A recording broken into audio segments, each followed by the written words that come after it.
right, well, good afternoon, everyone, and welcome to the Amphitheater Hot Shop here at the Corning Museum of Glass.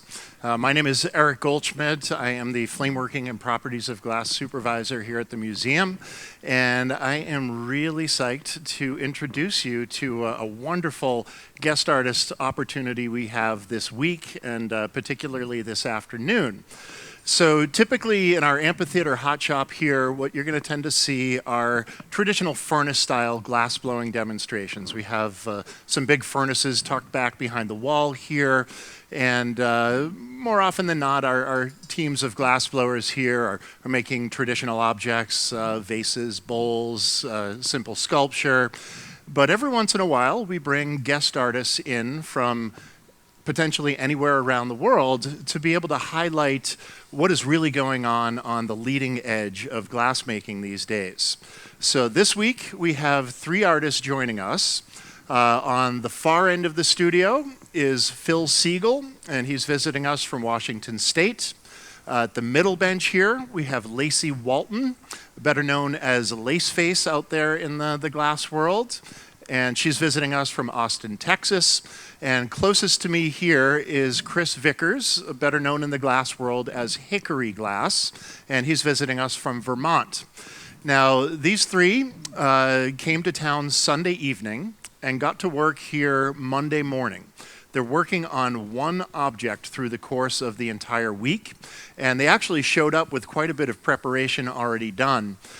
So the piece that they're working on, I'll grab our sketch pad here so we can show you Lacey's sketch.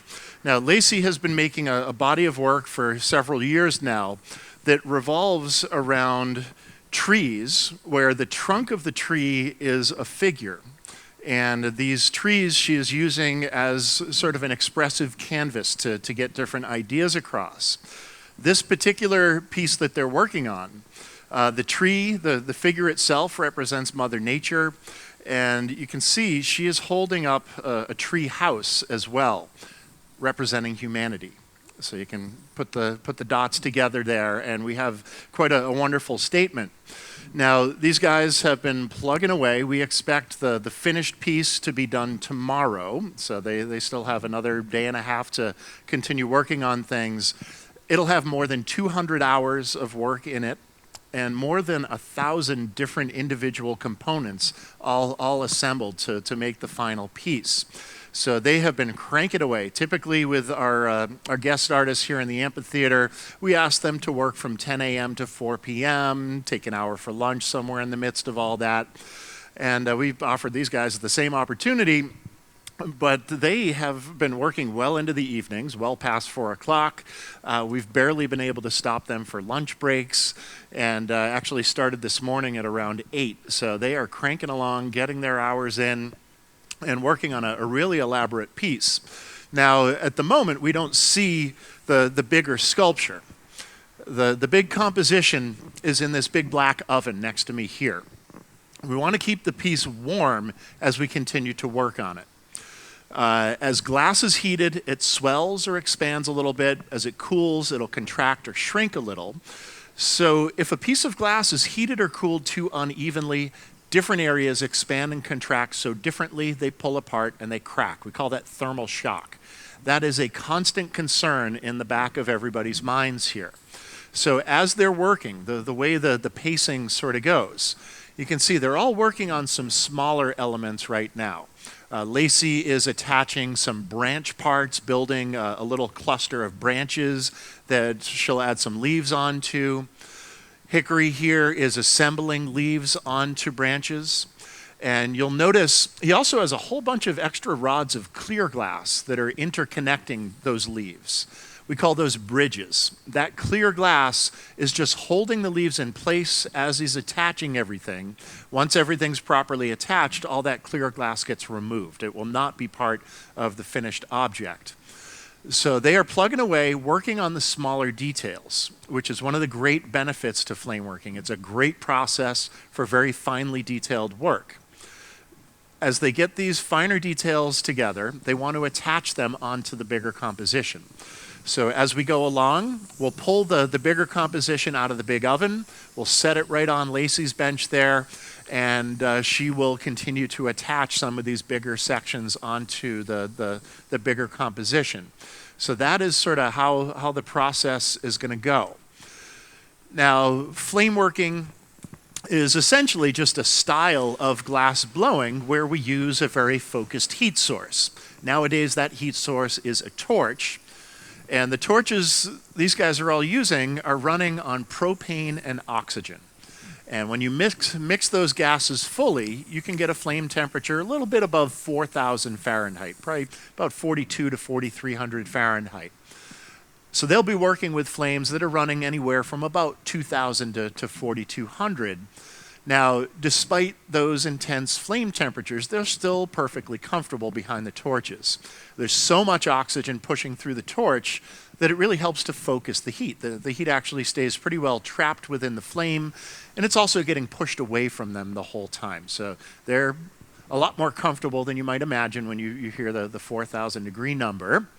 Now, when things do start to get pretty hot on the maker, is when you're working with larger and thicker forms. Those will radiate a lot of the heat back at the artist. So with what they're working on at the moment, they're pretty comfortable. As we bring the bigger composition out, that's going to radiate some more heat at them. That gets a little less comfortable as that goes on. So some of the different details they're working on. Phil today has been hard at work on the treehouse itself.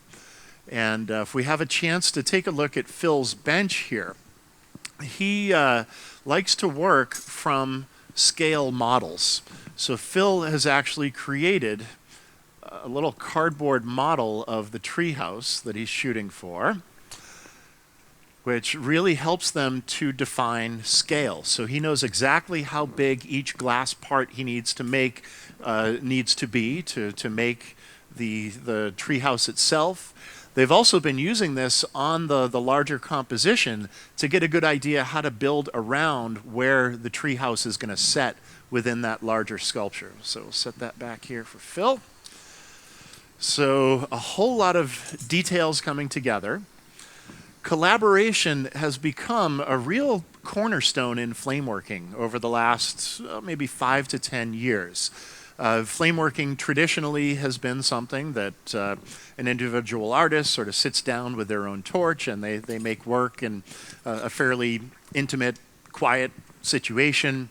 But to make larger, more elaborate work, larger scale work, working as a team is really helpful.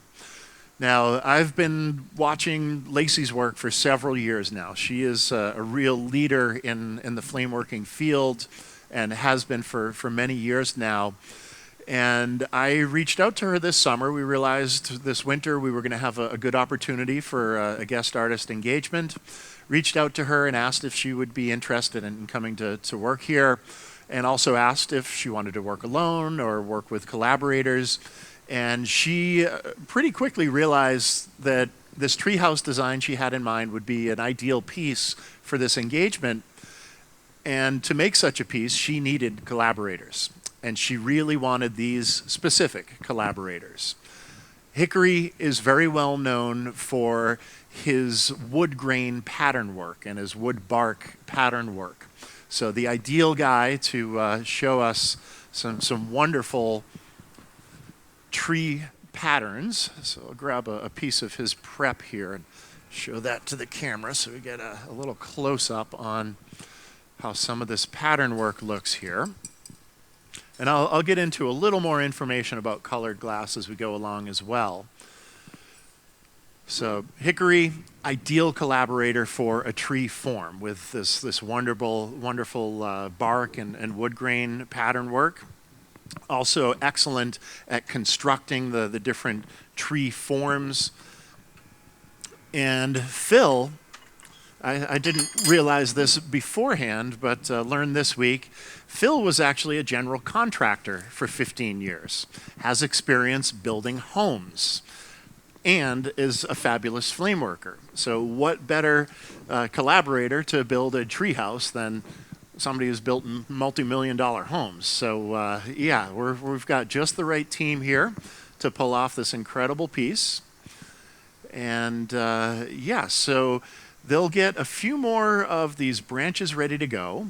And once we have some components to be added onto the bigger sculpture, we're going to bring that out to the bench and add some new branches in there.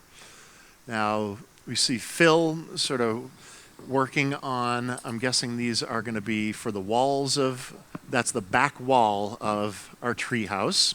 And it's been sort of an interesting process here. We've got Hickory creating the wood grain pattern in sort of a branch or a tube form.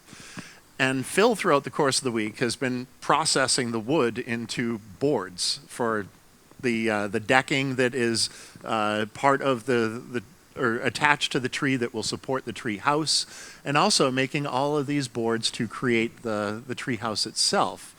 And it seems kind of fitting that the guy from Washington State, from the Pacific Northwest, is here processing these trees into boards. So this is working quite well here. Got the right team from the right locations. Now, Phil has built up this sort of framework of clear glass to hold all the colored glass in place as he's building the construction. And just as I mentioned with Hickory attaching leaves onto branches, that clear glass eventually will all be removed once all the permanent parts have been attached and added. They're going to be making a lot of attachments. That's the name of the game with where they're at right now. Attachments have to happen at the right temperature, and the angle of the attachment needs to be just right. So, the glass that they're working with here, it's what's known as borosilicate glass. And it is a particularly good glass for compositional sculpture. Borosilicate was originally invented in the 1890s by a German scientist, Otto Schott. He first invented it in a search for a better glass for lenses, for telescopes and microscopes. I mentioned how glass expands with heat and contracts with cooling.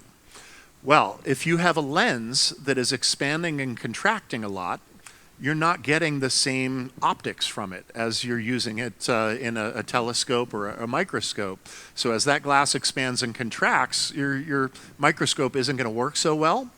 So Schott looked for a glass composition that wouldn't expand and contract so much, wouldn't move so much with temperature change. And he found that by adding boron oxide to the glass, he could control that rate of expansion and contraction. And so the first bits of borosilicate glass were intended for lenses, but it was figured out pretty quickly after that as science was continuing to advance and scientists were getting more elaborate in their experimentation, they needed a better material for their labware. If they were to heat or cool a piece of soda lime glass, like what we make windows from or what we make most glass objects from, if you heat or cool that glass too quickly, it cracks. Not very effective in a laboratory. So they figured out pretty quickly that this new borosilicate glass would be ideal for making scientific laboratory apparatus as well. So that has been one of the biggest uses of borosilicate. Corning Incorporated, our partners here in Corning, New York, they discovered pretty quickly that borosilicate glass was an ideal material to use for railroad lanterns. Railroad lanterns back at the early 1900s would have been made from soda lime glass, and if you've got a hot light bulb or you have maybe a gas lantern and all of a sudden it starts raining and that cover glass expands and contracts too much, a drop of rain hits it, it cracks, the light goes out. So Corning figured out pretty early on that using that composition of glass was ideal for railroad lanterns. And they continue to figure out that, hey, we want to produce more of this stuff. We want to be able to mass produce it to use it for the scientific laboratory field as well. So a lot of this glass had been produced in this area for many years. It isn't any longer. But because this glass tolerates temperature change so well, it's ideal for this style of compositional sculpture. By using a glass that tolerates temperature change so well, They can get away with working on specific details and then attaching those details to a larger composition without having to worry so much about thermal shock and things cracking. So, ideal material. But as you make attachments with soda lime or with borosilicate glass, it's crucial both pieces of glass are the right temperature. So as they touch together, they really flow together, and you'll get a permanent attachment. If the glass is a little too cool as you connect it, it will not fuse permanently, and it will come apart as the glass cools. And then another issue they have to watch out for with these attachments, acute angles. They don't want to leave really sharp, acute angles where the different parts come together. If they do, as the glass cools and contracts, it will pull those angles apart and it will crack. So as they're making all these attachments, they're watching the glow of the glass very closely to make sure the temperature's right as they make the initial attachment. And then they take a close look at the attachment, and if there's any question of how the angles come together, you'll notice they bring out their hand torches, these little torches they can hold in their hands, and they can go back into those angles, melt the glass a little more. As it melts more, it curves, and once it's curved, it's fine. A curved connection works well. So that's what Lacey and Chris are up to here, just refining all these connections.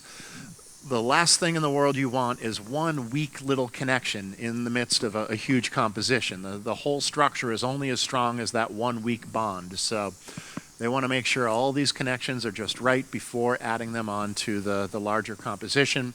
Same thing with Phil here. He is attaching all these panels of glass to create the treehouse structure. And as he goes along, he adds little touches of glass in between each panel so they're fused and connected together permanently.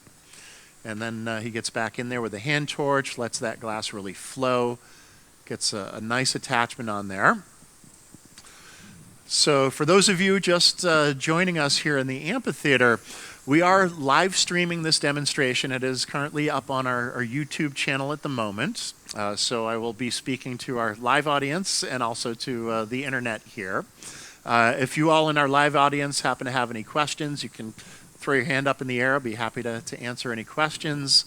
And those of you on the live stream, if you guys have any questions, type them into the chat and they will be passed over to me. And I'll do my best to answer them or pass them off to our guest artists here to answer. So please feel free to get in touch with us and interact.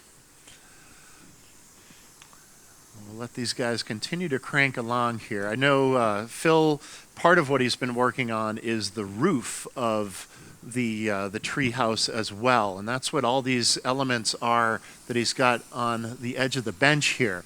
These big thick rods, he will heat up and press into some flatter panel pieces. And then these get interconnected. And this is a row of shingles for the roof of the treehouse. And I suspect that's what he's working with now. You're going to make more of the shingles? Yep. Yeah, a lot of shingles to make. Yeah, there are an awful lot of parts to complete this piece. So for those of you who just strolled into the amphitheater, we'll show you the drawing, Lacey's sketch of the piece that these guys are after here. Can you catch me through here? So we'll flash that up on the screen here. So a tree where the core, the trunk of the tree is a female figure representing Mother Nature, and then the tree house within that tree as well. So Mother Nature sort of supporting humanity is the sort of the message with this piece here. And as I mentioned to our web audience, these guys are all visiting us from locations outside of the Corning area and are here working with us for the week. You have a question up there?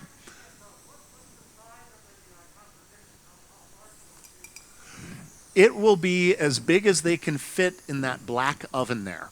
When they all showed up here on Sunday, the first thing they did was measure the oven. That is their limitation. Ultimately, as the piece is finished, it needs to be cooled slowly and evenly.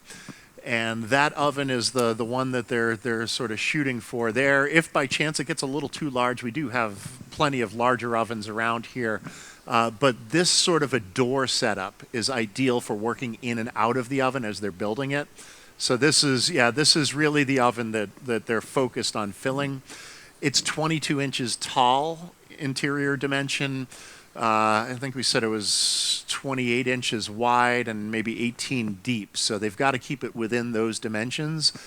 Currently, it's about 21 inches tall. So I think they know their vertical limit. Yeah. So they won't be building any further vertically, but they're now at the stage of filling in a lot of the leaf and branch canopy. So once these guys get a couple more of these branches ready to go, and it looks like Hickory just about has something ready there, and Lacey's getting another section all prepared here as well. So in just a few minutes, we'll take the larger composition out of the oven. You'll see the scale and the complexity and the beauty of what they've got going on already. But typically when you see us demonstrate here at the museum, our demos are maybe 15 to 25 minutes. We come into the studio, we make a quick piece of glass from start to finish. You don't typically see work like this. And work on this scale and complexity you don't typically see in public. There are several artists who do sort of work on this scale and work on this complexity. There are plenty of flame workers nowadays who are spending many days working on a piece. Lacey, some of her pieces take months to create. And it's not common that you'll see them in a public setting. Typically, if she's working on a piece this complex, she's at her home studio. There are no distractions there, so you can just sort of lock in on what she's doing. So it's a really unique opportunity to see this level of work going on here in the public. So we are quite thankful that these guys were willing to come out here to visit us and really sort of push the envelope. They are absolutely making the most of this opportunity and giving us an opportunity to really see that high level of work. Somebody is asking if this is Chinese, Indian, or U.S. floral glass, and somebody else wants to know if this is their own equipment. Okay, a couple of questions from the web. Somebody wants to know where the borosilicate glass comes from. Let's see. We have a mixture of things going on here. So the wood grain color that Hickory is using the most of, which one is that? I know it's Glass Alchemy. Which color? Amazon Night from Glass Alchemy, which is an American company. They're up in Oregon. And the clear glass we've got going on here, there's some American Pyrex. I believe there's some shot glass in there as well, which comes from Germany. So there's glass from really all over the place in here. Cymax, which comes from the Czech Republic as well for some of the clear glass. We've got some North Star colored glass, which also comes from Oregon. And what else do we have? We've got some dichroic glass that Phil is adding into the Treehouse that they're in Los Angeles. What was the company's name again? Pacific Art Glass makes the dichroic glass that Phil will be working with here. So actually mostly glass, and particularly the color coming from the U.S. But great glass is made all around the world. So it's possible to get great materials from many different countries. And what was the other question there? Is it their equipment? Some is and some is not. So Phil brought his own torches. They all brought all their own hand tools. Hickory brought his own torches. And for Lacey, we had the torches she wanted to use already here on site, so she's using torches that we provided. But again, they all have their own hand tools. So your hand tools and also your torch, as you work with glass through the years, they really become an extension of your hands and extension of your soul. Really, you get to making so much work with your tools that you really get a very specific feel for the tension of your tweezers or the way your shears cut, or you get a real feel for the way the knobs on your torch adjust your specific flame settings. So it is really important to be tuned in with the equipment that you're using, especially as you get into more elaborate work. You don't want to have to think twice about the equipment you're using. You want to flow with it. Yes, sir? Is it a special composition of gas that they're working with? They are using a mixture of propane and oxygen. It is important with flame working that we use clean burning fuels. A lot of welders come through here and assume, oh, I can just use my acetylene oxygen torch and that will do fine. The temperatures are fine with acetylene and oxygen, but all the carbon that it spits out actually cooks into the glass, and you sort of scum up the glass. So it's crucial to use a clean burning fuel. So for flame working nowadays, we use either propane, methane, natural gas, methane, or sometimes hydrogen if we're melting a really high melting temperature glass. And any of those three we would mix with oxygen to accelerate the flame temperature. Yeah. So it needs to be a clean burning fuel, and it needs to be a fuel that can either burn on its own or with a mixture of oxygen to get up. Ideally for what they're doing, you want a flame that'll get to temperatures that are at least over 3,500 or so. And yeah, these torches get well beyond that. They get well above 4,000 even. So yeah, specific gases are definitely crucial.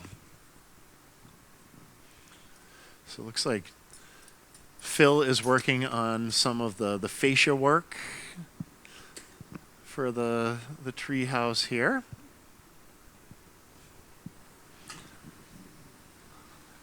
And it seems like Lacey has a branch structure that is almost ready to be attached to the rest of the mass. She just put a different handle on the tip of the branch. We use the clear glass as handles so that we can attach these different masses to that larger composition. The easiest way to hold on to that thing is to just do it with another rod of glass.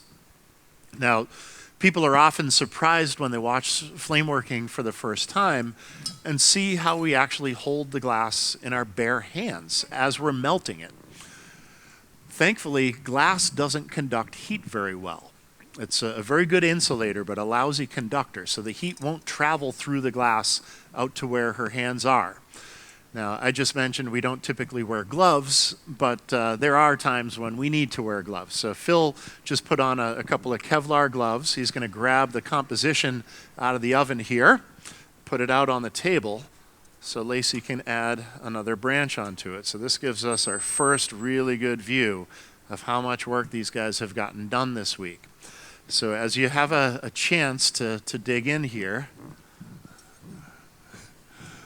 you'll notice there is a female form within there. Probably the easiest way to pick up on that female form, the head is actually looking straight at Lacey right now. So these guys have just identified the spot where they're going to attach this next branch, and this teamwork is really helpful for this. So Phil's heating up the spot on the sculpture where the branch is going to be attached. That allows Lacey to focus her efforts on heating up the tip of the branch to be attached. As they get the temperatures just right, Phil just let Lacey know he's ready. She can get it attached right on there. Sort of pressing in a little bit, pulling out a little bit to help smooth out that attachment, getting it all situated just right. Now, it's connected, but she needs to clean up that attachment. She wants it to look more natural. We also want to make sure we're not leaving acute angles in there. As I had mentioned, that can be an issue. So she's waiting for that initial attachment to firm up. Then she'll interconnect that branch to another one of the branches on there. By attaching in that second location, that second attachment will hold the piece in place, and she'll be able to go back to the initial attachment, clean that up, get it all nice and neat, get it all nice and secure, And then she can remove any extraneous attachments if she needs to after that. So it's this process of making the initial attachment, getting that piece braced in place, and then reheating that initial attachment to get it nice and clean. These guys are also talking about the next moves they're going to want to make. And the clock is ticking. We don't want to keep this sculpture out of the oven for too long. Maybe 10 minutes, not much longer than that. And also, as the piece is out of the oven, it's cooling the whole time. The whole piece is cooling except where they're placing the flames. So the areas where they're placing the flames, they can continue to work there for a while. But now as the rest of the piece is cooling down, they don't want to let those flames hit any other areas of the sculpture. If they do, we run the risk of things cracking. So she's interconnecting a couple of the leaves on opposing branches to get that braced in place. And then she can dive back into the initial attachment where branch meets branch to get that all cleaned up. These hand torches they've got are very helpful for getting into these little spots here, getting those all cleaned up. As flameworkers started really using these hand torches in their practice more regularly over maybe the last 10 to 15 years, it has really raised the level of complexity of a lot of the work that we're seeing folks produce. Glass blowing in general and also flameworking in general, a lot of the techniques have remained the same for hundreds if not thousands of years, but what does change is technology, heating technology. And as we get some new heating technology, it sort of opens us up to new potential with the finished work we can make. These hand torches are very helpful that way. Really allows you to dive into complex detail work, get everything neatly refined. So a lot of communication going on over here too. The piece is on a lazy Susan, so they can turn it. So they were just sort of communicating about when they're ready to turn to get to another angle on the piece, get the flames into some different areas. And communicating about what parts can be removed or what needs refinement in the attachment. So Lacey just let Phil know that he can remove this bridge, this big rod of clear glass that he's now heating. That was placed there just to hold other branches together while they made additional attachments. They're done making those attachments, or different connections within the branches are holding everything in place. So now that clear glass can come off of here. So lots of communication.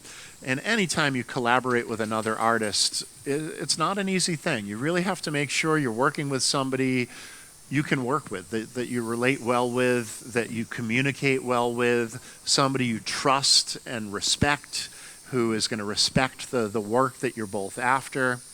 Not an easy thing. And also in a situation like this, somebody you trust to have a 4,000 degree flame right next to your hand also.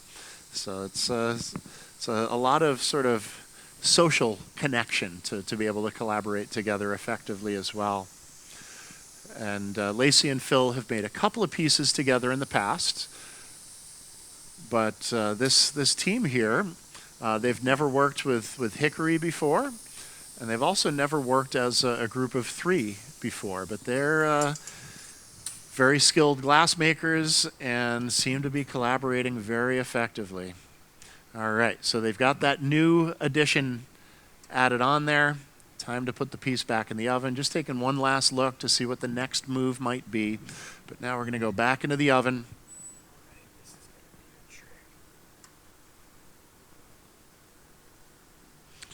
Yeah, so they are sort of right at the limit there. I think we've got about a ½ inch of clearance between that top branch and leaf and the roof of the kiln here. It really is.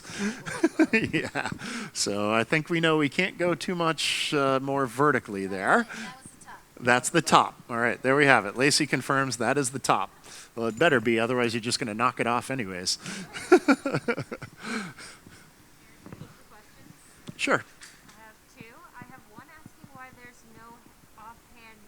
devoted flame annealer, and then I have a conceptual one. Okay, question from the web. Why is there no offhand?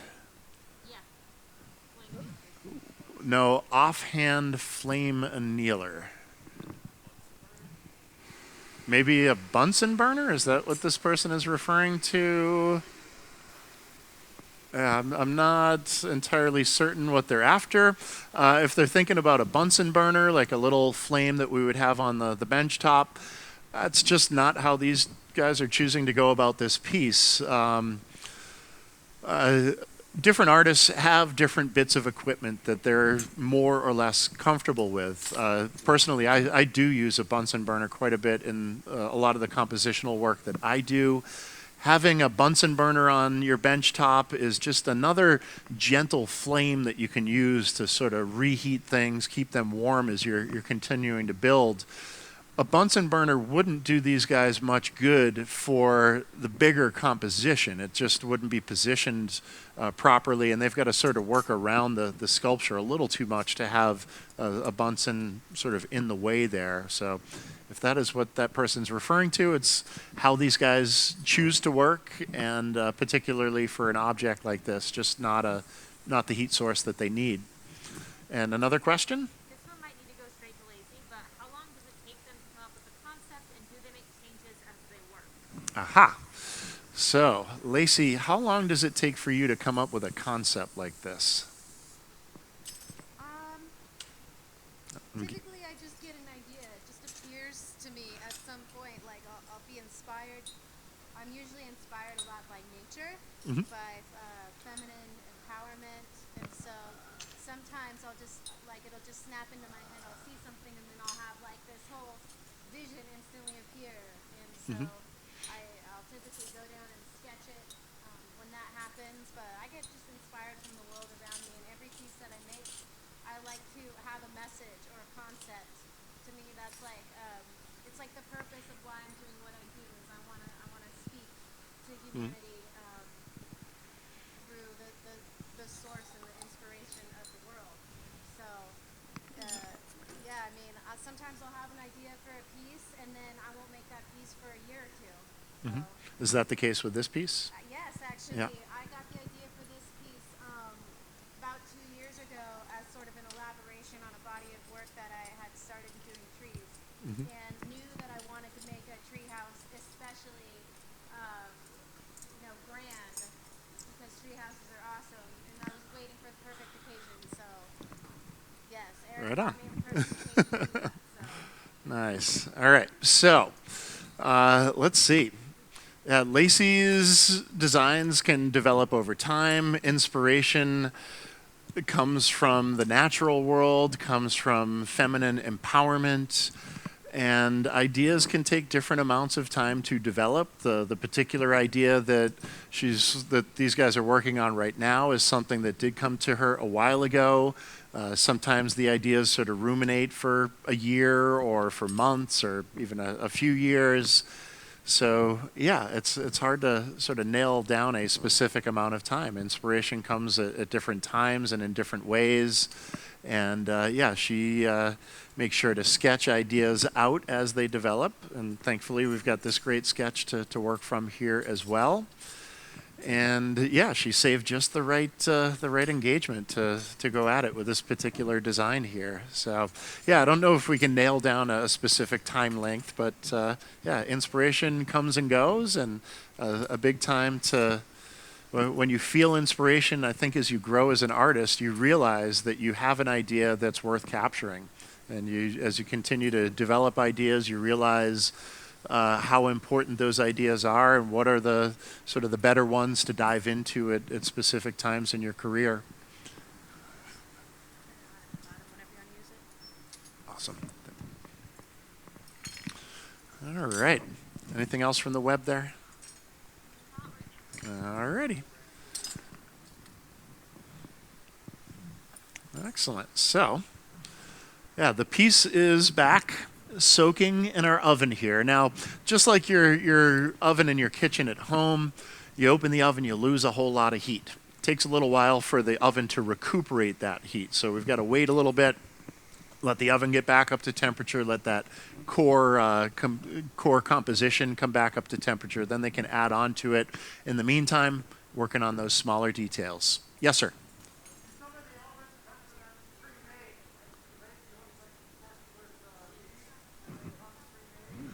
The leaves came pre-made because Lacey made them before coming here. Yeah, none of this material has been sculpted before coming here. The material they start with are tubes and rods. So for the wood grain pattern, Hickory has been working from solid rods of colored glass. For the leaves, same thing. Lacey started with rods that look just like that brown one, except green. And yeah, she had to sculpt them. And she showed up with that bag pretty full of leaves. We wanted to know how many leaves, how many gumballs were in the jar. So Phil and Hickory actually counted them Tuesday morning. 766 leaves is what she showed up with. And I'm wondering if we're going to need more. You guys are ripping right through them there. Yeah, just enough. Let's hope. Nice. She brought materials to make more if we need them, so that's good to know. Hopefully it doesn't come to that. Yeah, so the colored glass they're working with, they're made by companies that make colored glass specifically for artists to use.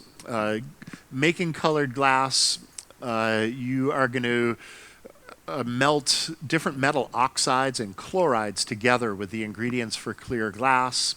And it's a very precise bit of chemistry to really get consistent quality colored glass.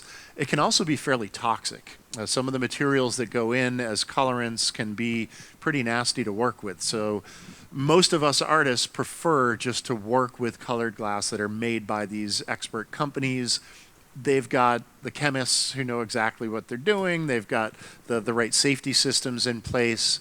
So most artists tend to work with pre-manufactured color. There are some artists, though, who do make their own colored glass, or some make maybe a few of the colors in the palette that they work with and then buy others.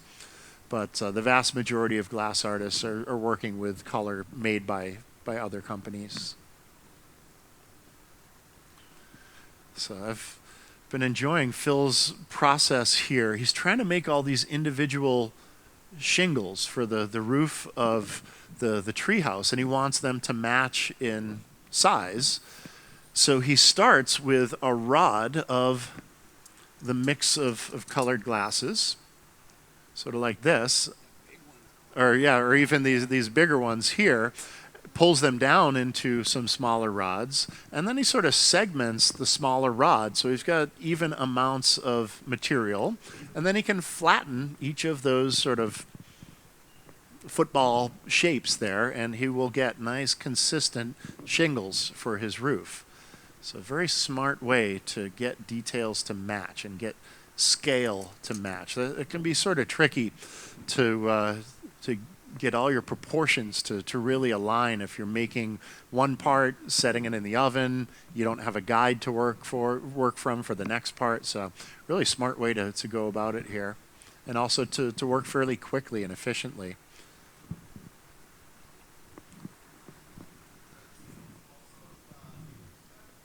Are the shingles also Hickory's prep? Yes, they are. Yep.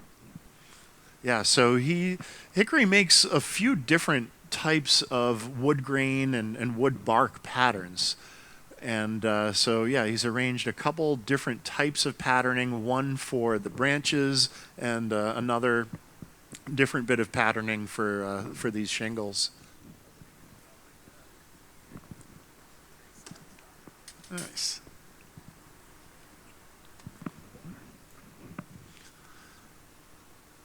All right, so Lacey is hard at work on another branch structure.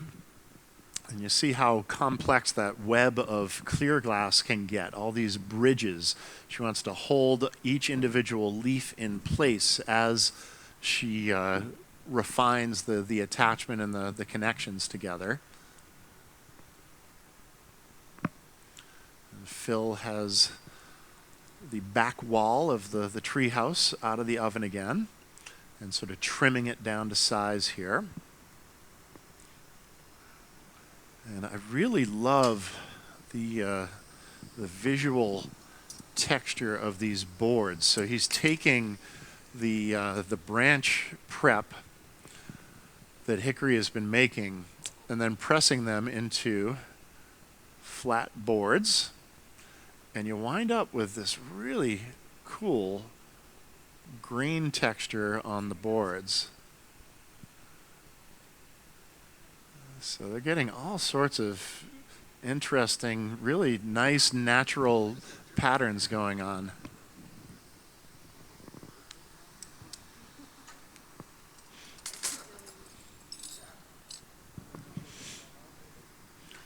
So Phil has created all these different boards and connected them, and then he can sort of trim them down to the specific dimensions he needs for all the different walls and the shingles and the paneling.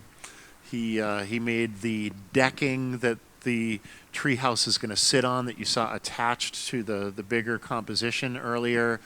He made most of that Monday and Tuesday. They got it attached Tuesday and started to build around it pretty quickly. So a whole lot going on here. Now, I mentioned they're going to be working on this piece all week. Well, today's just Thursday. They're still going to be working on it tomorrow. Ultimately, when they finish the piece, and probably a few days into next week, we'll put this video back up onto YouTube to live there for posterity, and we'll have some images of the final, really finished piece on that video as well. We are posting as much as we can on the Corning Museum of Glass social media channels. Lacey is in the midst of taking over our Instagram feed, so she's been adding quite a bit on there. And we are going to continue to show how this piece develops through the next day and a half as they go along. We are going to live stream until 4 o'clock today, but these guys will probably continue in the studio here until about 7 o'clock tonight. They have a lot to put together. It's a very elaborate composition, going to take a while.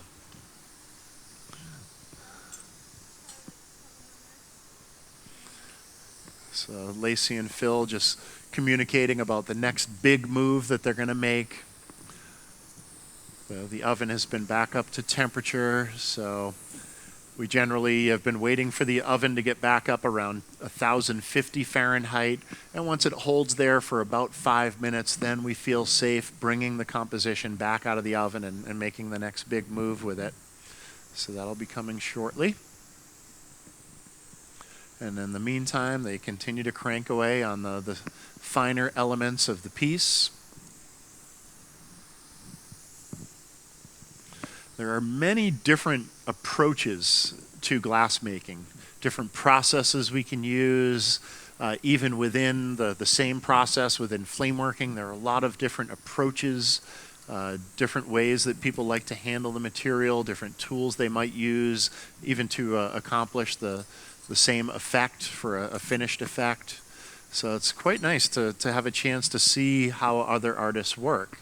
Even amongst just the three of these folks here, they have some different approaches. They've been sharing some differences in techniques and how they handle things. And a lot to be gained by collaborating with others. You really have a chance to dig into how they make their work and why. A great opportunity to learn more from each other. And also for us here at the museum, bringing in artists who work in different styles. We love to highlight that for our audiences. We also love it for our own selfish reasons, where we learn a lot as makers as well. So a great opportunity all the way around here.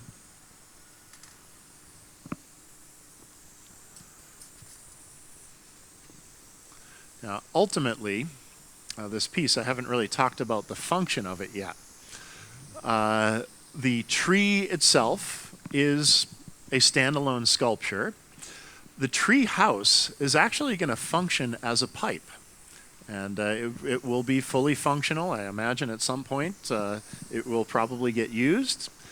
And there is a whole field of thousands and thousands of flameworkers across this country and around the world who are making incredible flamework sculptures that function as pipes, largely intended for the cannabis market. And this piece will function that way as well. And a lot of the folks who are making this pipe work are really sort of leading the flameworking field nowadays. It is an area where people are able to make incredible strides with the material and really sort of challenge its potential. There is now a collector market that is massive for their work. And these are a few of the leading artists in that field. And it's a real pleasure to have them here, have them making their work, going at it. It's nice that they have the freedom to be able to make work like this in a setting like this. There was a time when they could not. And even though they're making beautiful artwork, it wasn't quite seen that way. In 2003, in fact, as the glass pipe movement was really accelerating, there were a number of folks who got into quite a bit of trouble. The Attorney General of the U.S., John Ashcroft, back in 2003, launched a program called Operation Pipe Dream, where they actually were arresting glassmakers who were making pipes. The reason they sort of dove into that issue was that people were selling things across state lines and weren't necessarily checking on age limitations of folks. And so a lot of the flame workers in the pipe scene do tend to go still by nicknames, and they had to sort of take their craft underground and hide out in their garages, their basements. And nowadays, with a little more acceptance, they're able to really sort of take things to the public and really show us how this craft has grown and take it to the ultimate level. So it's wonderful that we now have the opportunity to feature stuff like this here at the museum as well.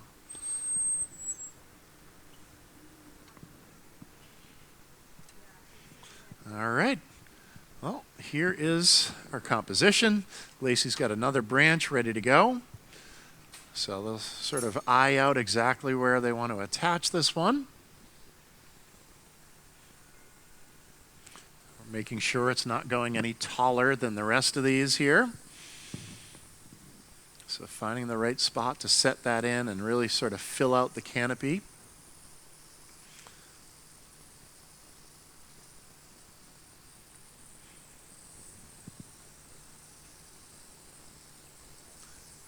All right, so they found the spot.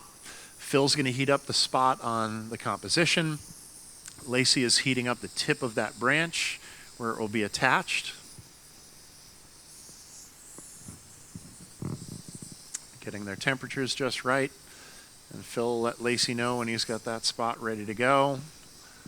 And she'll dive right in. So here we go. Get this next bit attached.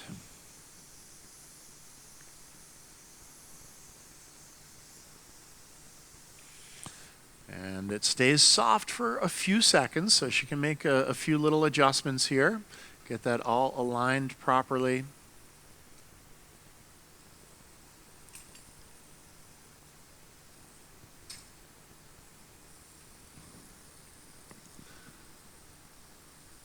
And once she has it aligned properly, we want to interconnect it, connect it to another area of the sculpture that won't move at all. And then she can go back to that initial attachment and clean it up and refine it with the hand torch. Make sure it's all a nice flow of the line of the sculpture, but also make sure that everything is fused properly and all the angles are connected properly. So just sort of reaching in here, just going to touch a couple of those leaves together, and those will be the bridge that will hold those branches in place.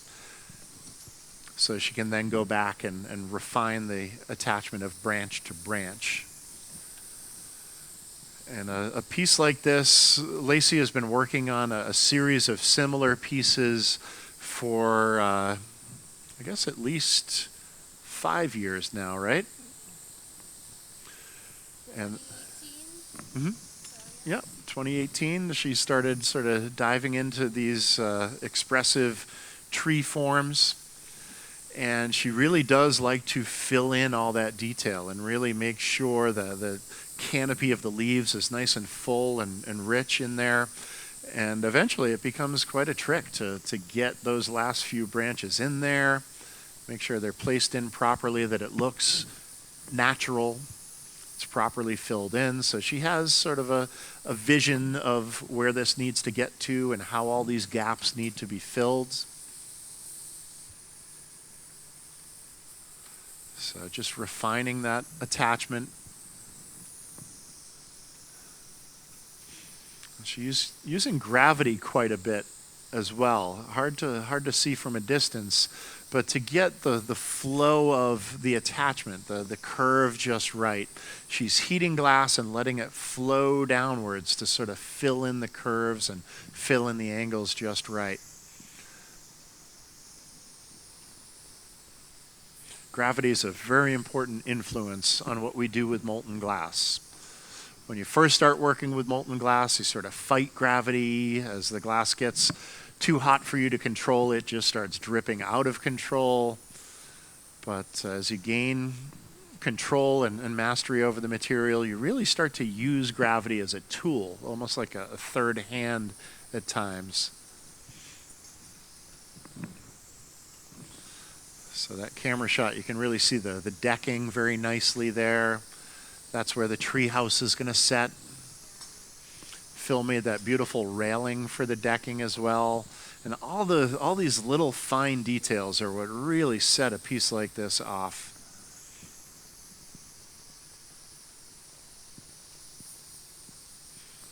Lacey's just doing a little bit of cleanup of that top branch there. When she went to attach the head onto the neck and shoulders of the figure, that branch that she's working on right now is hollow, and she had a hollow tube attached to that. The connection between the head and the rest of the body is hollow as well. And when you make a connection of hollow to hollow, it's very helpful if you can blow in and inflate the glass to sort of stretch it back out and get that connection so it's nice and clean and uniform. So she's just cleaning up some of the clear glass that had been left over. She had a clear tube attached to the colored glass until she finished the attachment and removed most of that tube, and now she's just finishing off and cleaning up the last bits of the clear and also sealing off what had been an open hollow form here, so it won't have a hole in it anymore, or at least not in this particular spot. So just getting that cleaned up. Phil's already got his Kevlar gloves back on. We know the piece needs to get back in the oven shortly.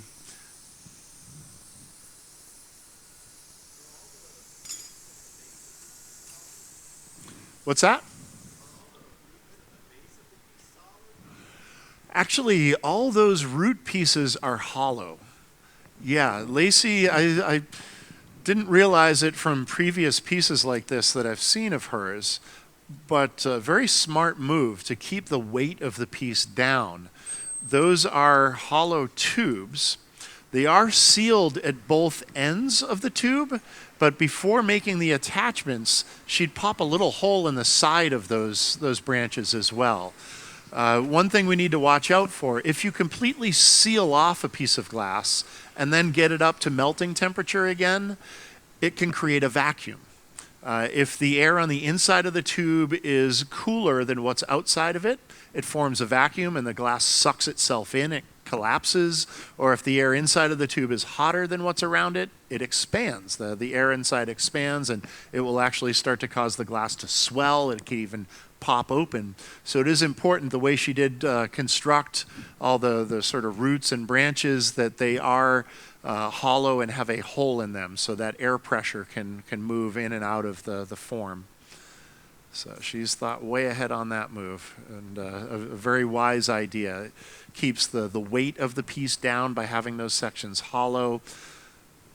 And also we do run into more issues of thermal shock, of the glass cracking with temperature change with thicker glass than we do with the thickness of those particular hollow tubes.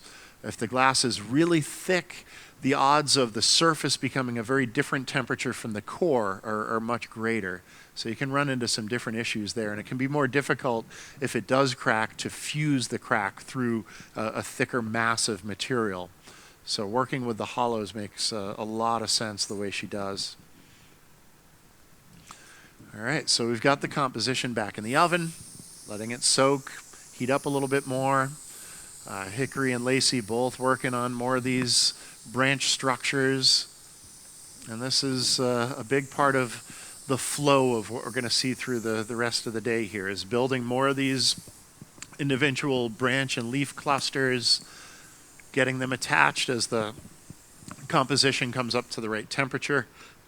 And in the meantime, Phil is building the treehouse down here, trimming these boards, getting it all set up to the right scale.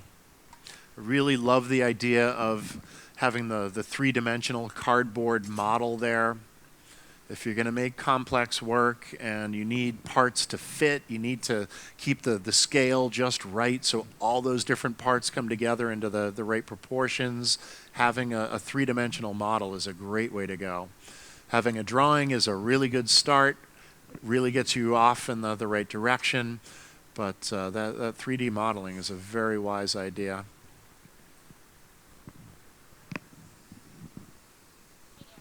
Mm-hmm. Is the color of the trunk of the tree specifically Hickory's pattern work? It is. Yeah. There's another question for the web there. And that color work is just gorgeous. It is working out great. And Hickory has a cool technique for getting that specific sort of organic, real beautiful wood grain work. Yeah, that is just the right size. You nailed it, Phil. Nice. Yeah, so I mentioned Hickory was using really just the same rods of color to create the wood grain pattern, but the pattern has different coloration to it. He creates the differences in coloration by adjusting the mixture of gas and oxygen that are running through his torch. And that creates different chemical reactions with the colorants within the glass, and it gives him all sorts of different ranges of wood tones. So really, really thoughtful way of creating the wood grain look as well. And as these guys are working with that wood grain, it's evolving as well. Each time they heat it, it changes just a little bit more.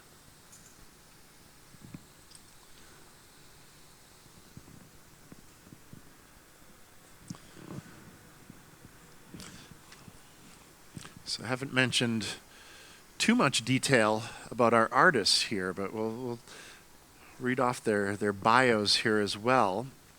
So Chris Vickers, better known as Hickory Glass, has been working with glass since 2001. In that time, he has developed his highly recognizable style of making pieces that look like driftwood. This voice for making natural woody-looking glass has also led him to develop techniques for making birch trees and cedar wood. Most recently, Chris has been exploring a new series of burnt or rotted wood. And while much of his work involves the production of smaller, more affordable pieces, he enjoys pushing his glass-blowing abilities to new levels.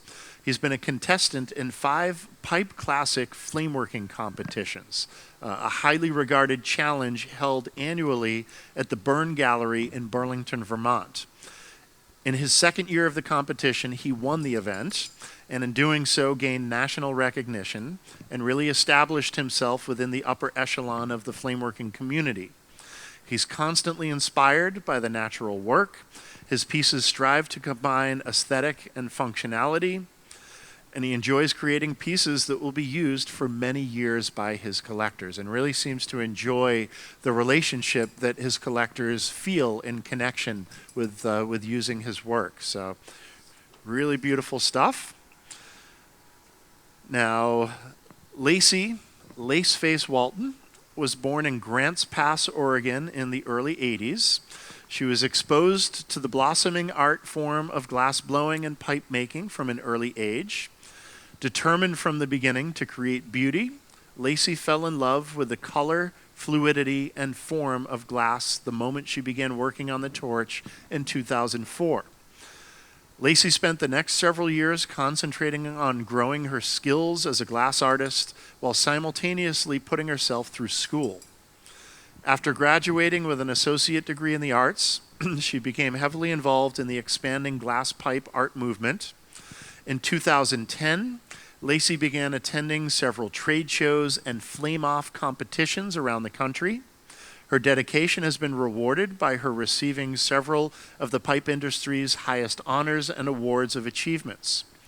Wishing to evolve her artistry even further, Lacey Walton found that collaborations with her friends and peers helped her to accomplish creative and innovative artworks and also enable her to think and work outside of her comfort zone. Now, Lacey creates with many of the industry's most renowned artists, motivated as a community leader to push the limitations of glass art.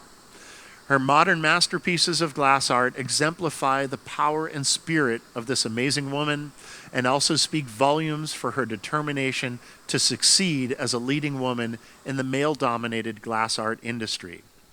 A quote from Lacey here: "The medium of glass is my doctrine, teaching me the ways of patience, discipline, and determination. Daily, I praise the fluid-like forms while dancing with the flames, willing them to speak and to show me the light." Beautiful quote. I love that, Lace. Very nice. All right, so Phil Siegel works and lives on the remote coast of Washington State. With no formal apprenticeship in glass or education in art, he uses his extensive background in construction and architecture to guide his own very personal artistic vision and approach to the medium. By combining the rigid form language he learned while designing architecture with the limitless flowing nature of glass, he challenges himself to achieve a marriage between fantasy and structure, and to relate his deepest life experiences through the emancipation of his innermost spiritual, intellectual, and emotional self. Beautiful. Excellent. So a little more background and insight into the mindsets of our artists here. Boy, you guys are getting quick with these now. Nice.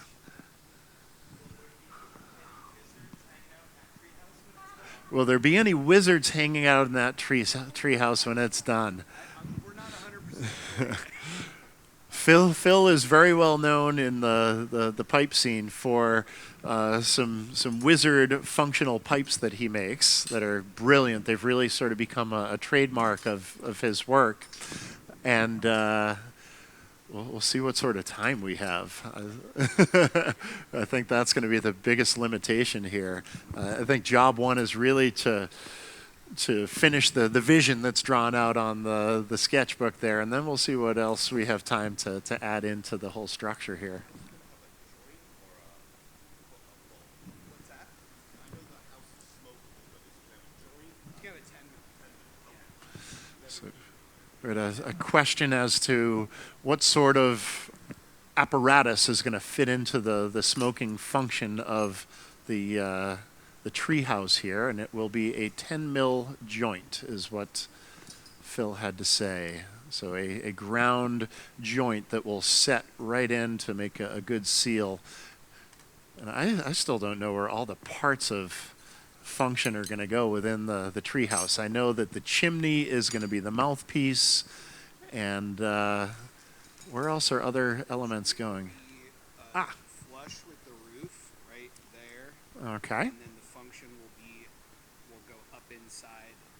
It'll be hidden. Okay. It'll be Yeah, very- so the function, it will have water filtration function that will be tucked up inside of the structure of the treehouse, and the connection for the consumables, the joint area, is going to be sort of tucked into the side of the roof. So they're going to do a nice job of really sort of incorporating the function within the aesthetic of the piece. Love it. All right.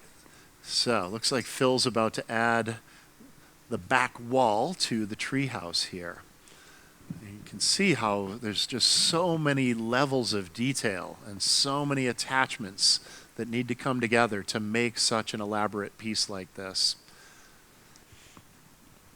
And in the earlier years of the pipe scene, the 90s through the early 2000s, we didn't see work this elaborate at all. But nowadays, people are creating more and more elaborate work. And in order for them to be able to afford to make more and more elaborate work, it's been crucial that the collector base has continued to grow. So people will actually purchase work of this nature for its real value and continue to push that value and elevate it. And yeah, it's been an interesting growth of this industry as collectors have sort of accelerated their interest and their understanding of the material and what people are making. They've also raised the intrinsic value of the objects. And now artists are really able to dive in, make incredibly elaborate work, and know that they can afford to make it, that somebody is going to be willing to pay the money they really deserve for putting so much time and so much heart into such elaborate objects. And it's been really interesting. The flameworking scene is just exploding by leaps and bounds these days. The artists are experimenting more and more. They're making more and more elaborate works, and there is a market for them to sell them for proper amounts of money. It's been a wild growth to the scene. I want to add that it's evolved into the vaporization of cannabis concentrates and not the smoking of combusted material. Mm-hmm. That it's no longer not that all pieces are, but this piece is designed for that purpose, which is a vaporization of oils instead of combustion. Yeah, Chris is pointing out the consumption of cannabis has been evolving as that scene continues to move along, and it's not just people smoking the natural flower material anymore. A lot of folks are vaporizing concentrates of material, and so that changes the apparatus that they're making and the sort of constructions they're doing, the sort of materials they're using, the shapes of the materials as well. And this particular piece is really designed for what a lot of folks would refer to as dabbing, which is vaporizing these concentrates and imbibing them that way. So as sort of that industry, the cannabis industry, evolves, these guys are also evolving what they're making and what they're creating to be able to use cannabis. Yes, sir.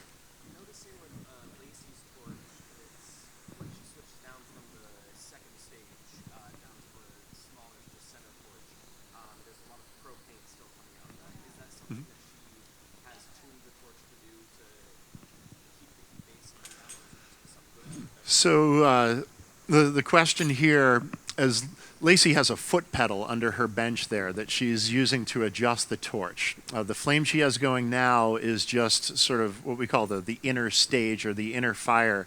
There are a couple other rings around that allow her to create a much bigger flame. The foot pedal allows her to make that adjustment, and it controls the flow of gases through the hoses out to the torch. The longer the hoses are, the longer it takes for that gas to exhaust out of the hose and out of the torch. So it takes a little longer for the flame to adjust as she hits the pedal. So yeah, it's not something that she necessarily wants to have happen and take a while. It's just a function of how much length of hose we have there. Yeah, not our favorite thing. Huh. Huh. All right.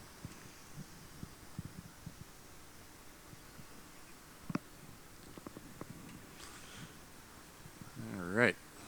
Looks like Lacey is starting to punty up to the top of another branch component here, which tells me she's probably getting close to wanting to attach it to the rest of the structure, which you would be safe to do. So we're constantly keeping an eye on the oven back here too. We want to make sure, first of all, that it's gotten back up to 1050 Fahrenheit before we open the door, but also ideally we want it at 1050 for about 5 minutes to really soak the piece at 1050 before it comes out to the bench for the next big move.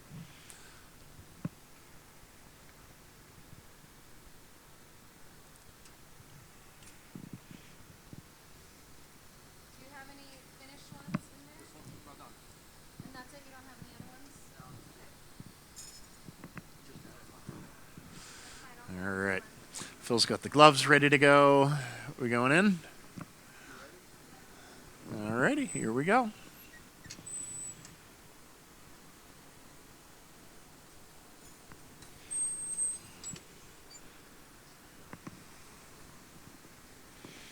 Okay. We've got the composition out of the oven. We'll figure out exactly where we want this branch to land.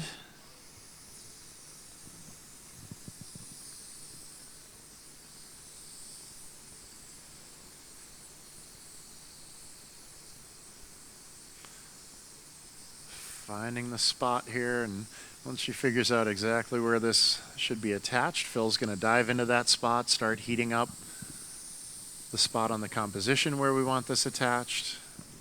Lacey will get the bottom of that branch just the right temperature, and we'll get them attached.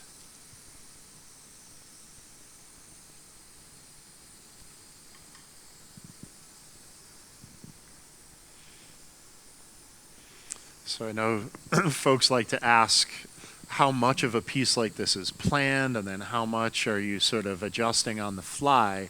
This gives you a pretty good idea. You saw the sketch, the rough idea is all drawn out.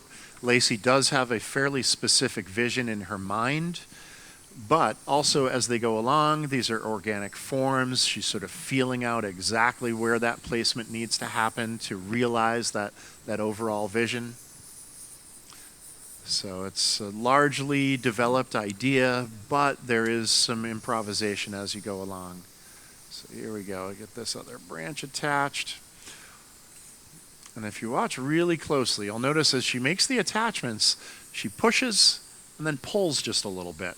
And that helps to clean up that connection. I had mentioned early on that we don't want sharp, acute angles where different parts come together. By doing that little bit of a pull after she's finished pushing and attaching, that helps to smooth in those angles and create curves rather than setting up the sharp, acute angles. She'll still need to get in there, clean it up with a hand torch a bit, but that little bit of a pull is pretty helpful.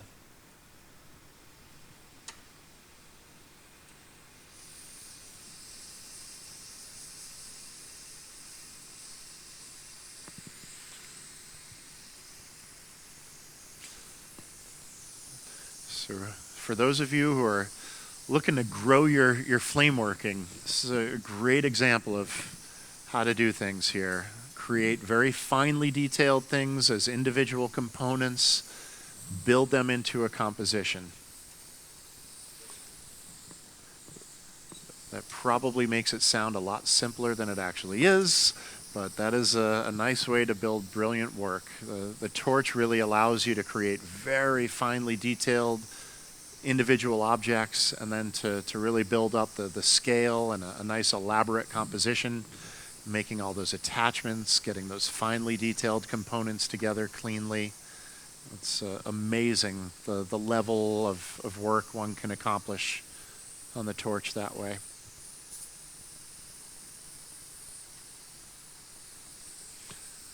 All right, so she just bridged one of the leaves to one of the larger branches, so that's going to hold it in place. Now she can get back in and clean up that the branch to branch attachment. In the meantime, Phil is removing the rest of the little bit of clear glass that's left over from the handle that Lacey had used to support the branch as she was making the attachment. Some great teamwork.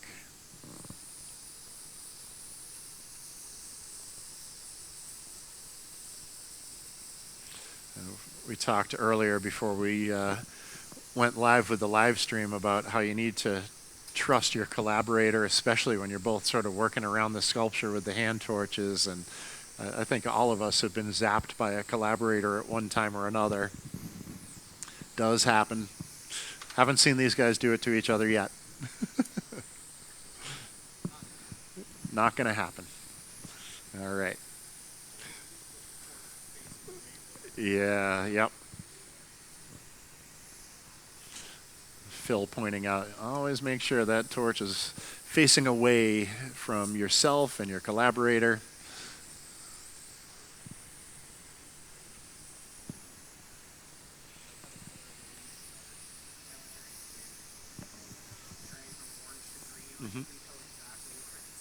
Yeah. So Phil's pointing out another interesting thing for gauging temperature here.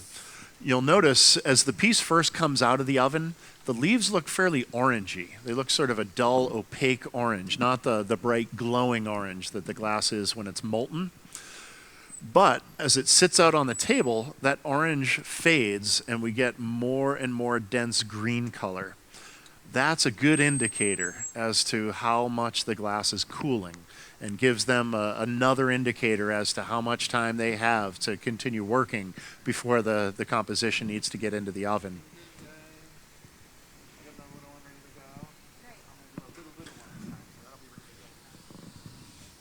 All right, so the composition is back in the oven. We're going to let that come back up to temperature, and Hickory has a couple more branches that are ready to go. And this, again, this is sort of the pacing. Phil's going to dive back into working on the Treehouse. Looks like he's got a couple rows of shingles that he's going to set into the oven here. We want to pre-warm those a bit before he tries to attach them into the composition. So pop those in the oven. The oven's going to warm the glass more slowly than the flame will. With the ovens at 1,050 Fahrenheit, that's a pretty comfortable step for the glass to make from room temperature to 1,050. But as they go from room temperature to 4,000, we run into some issues there. So he'll just let those soak in the oven for a few minutes. They're fairly thin, so they should warm up pretty quickly.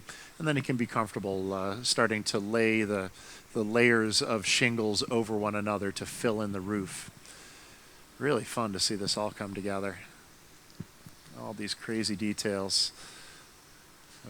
On Tuesday, we were sort of discussing design ideas for the railing around the decking there. And Phil came up with a great solution of some really nice, would they be referred to as balusters? Is that what those would be, technically? Yeah, spindles or balusters, sort of the vertical pieces between the horizontal pieces of the railing of the deck. So not a bad idea to have a guy who used to build homes working on your treehouse. You do have a special set of skills, Phil.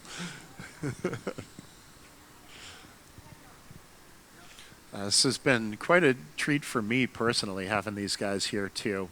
I have known Lacey a bit for, I guess, maybe 8 years or so, 7 or 8 years, and been watching her work pretty closely. We've talked a few times at different conferences and gatherings of glass makers. Hickory's work, I used to live in Vermont, so I very much keep track of glass that gets made up there. So his work has been standing out to me for a number of years.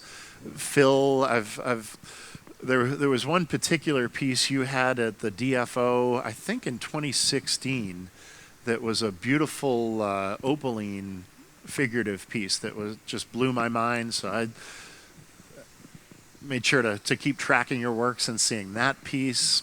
And to get you all here working together is fantastic. This has been my first opportunity to really start to get to know Phil and get to know Hickory and also get to know Lacey on some deeper levels here. So it's been wonderful. It's nice to get you guys in here. Thank you for sharing.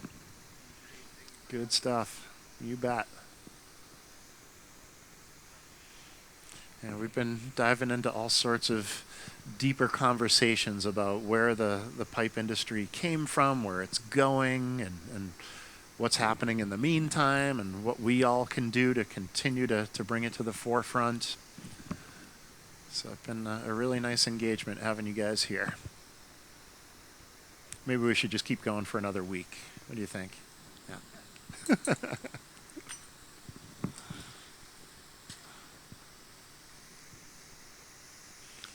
That is one of the nice things. Things quiet down quite a bit here in the winter in Corning, which gives us the opportunity to do some different things with our programming.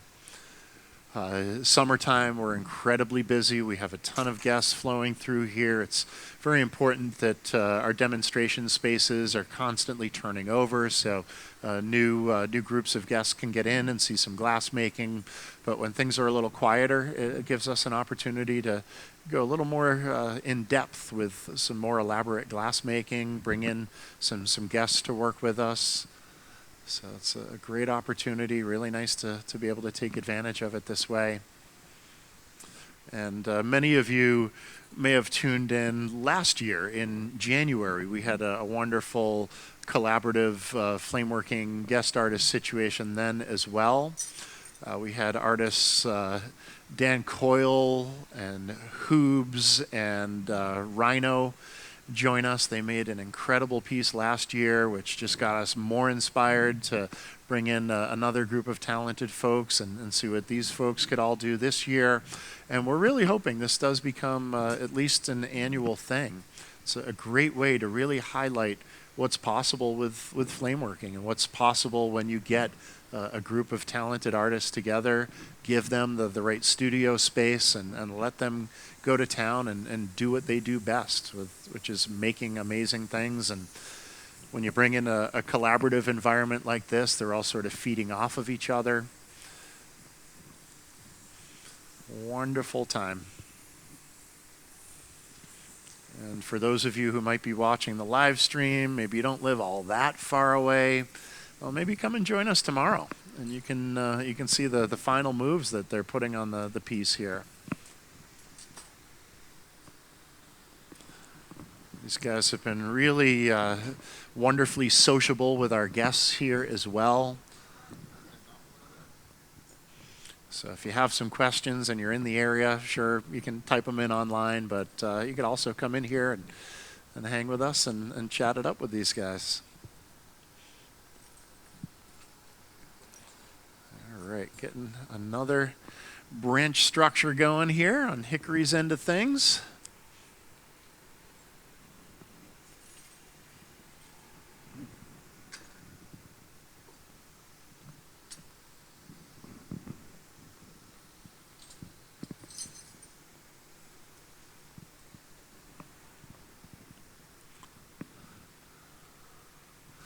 So Phil is trimming some of the shingles so they'll fit just right for the dimensions of the roof. A lot of folks are surprised when they see us just cutting through glass with a pair of shears or scissors essentially. But when the glass is hot enough, it's actually pretty easy to cut through. The trick is you do need the glass to be plenty hot. As it gets cool, it gets more rigid. If you squeeze a little too much and the glass is too stiff, it cracks. So we've got to have the right temperature. You need to be pretty quick and accurate too. If you're too slow, the metal shears are cooling the glass and it will stiffen up too quickly to finish cutting what you need to cut. Also, if you're not accurate enough, you trim a little bit, you realize you need to trim again, maybe you miss a little bit again, and next thing you know, you just keep trimming more and more material away, and you wind up with not enough left. So it is important to be quick and accurate, get your temperatures right, and temperature and timing, absolutely crucial with all glass making. Measure twice, cut once, hopefully.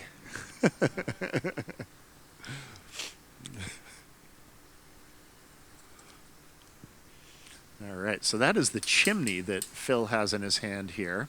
We have this beautiful sort of cobblestone style chimney. Looks wonderful. Now, I should point out, I mentioned how the green glass looks a little orangey when it first comes out of the oven. Well, most colored glasses do not look their true color while they're hot. Different colorants and different colored glasses will glow some different colors at different temperatures.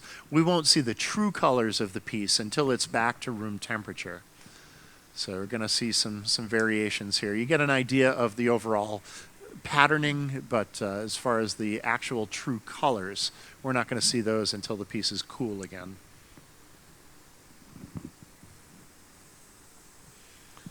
So I mentioned the chimney was going to be the mouthpiece for the function of the pipe. So this is hollow all the way through here. So where Phil is holding the glass is a hollow clear glass tube, and it's hollow all the way through there.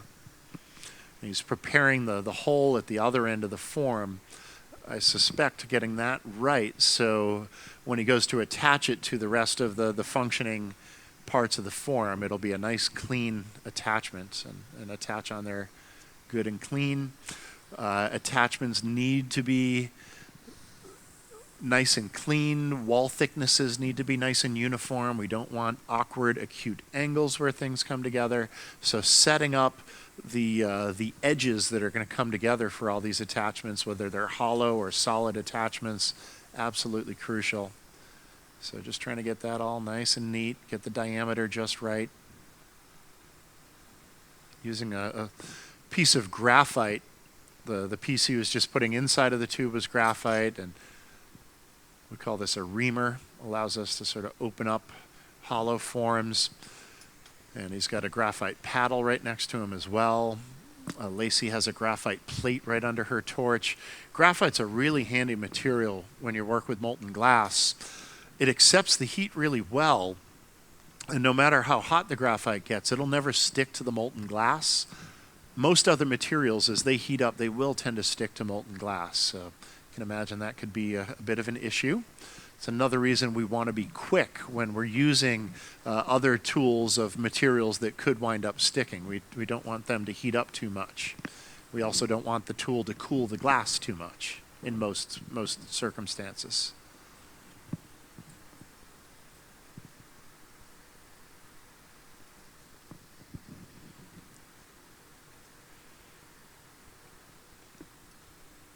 All right, looks like we're getting ready to start assembling some of the shingles onto some framing here.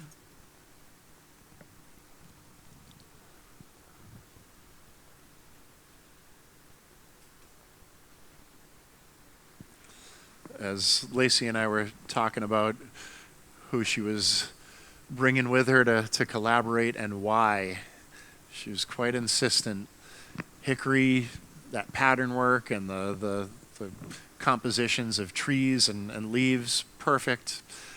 And Phil with his really methodical, systematic building skills, which I've really enjoyed sort of watching how he's setting up each of these different components so they do assemble cleanly into a good structure, both compositionally and also a good physical structure for structural integrity of the finished object. And just a very sensible way of going about things here. Things are sensible when you see how sensible they are. They don't necessarily come to your mind all that easily. So hopefully, I'm learning a lot watching how he's going about this, and hopefully a lot of you folks at home and also here in the audience are learning a bit about how to go about a good systematic process, good way to construct something elaborate.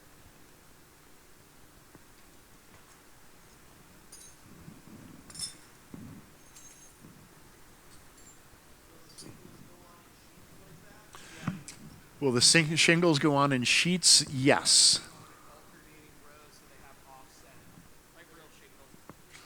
Yeah, so Phil's explaining like real shingles, they will be sort of layered and sort of offset over one another. So yeah, if the treehouse gets hit with rain, the rain should flow right off of that roof, just like it should.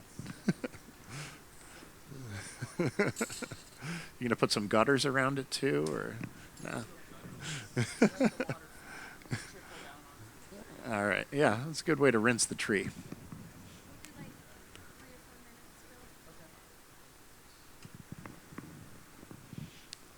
All right. So he's getting this row of shingles attached to the framework. We can add on the next row of shingles.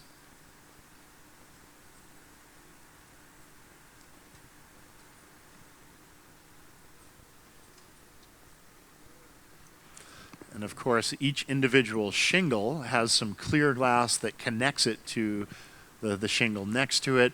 And eventually all that clear glass is going to get removed. But he's got to keep it all on there until everything is attached. Keeps all those individual parts from shifting around as he's continuing to build the construction here.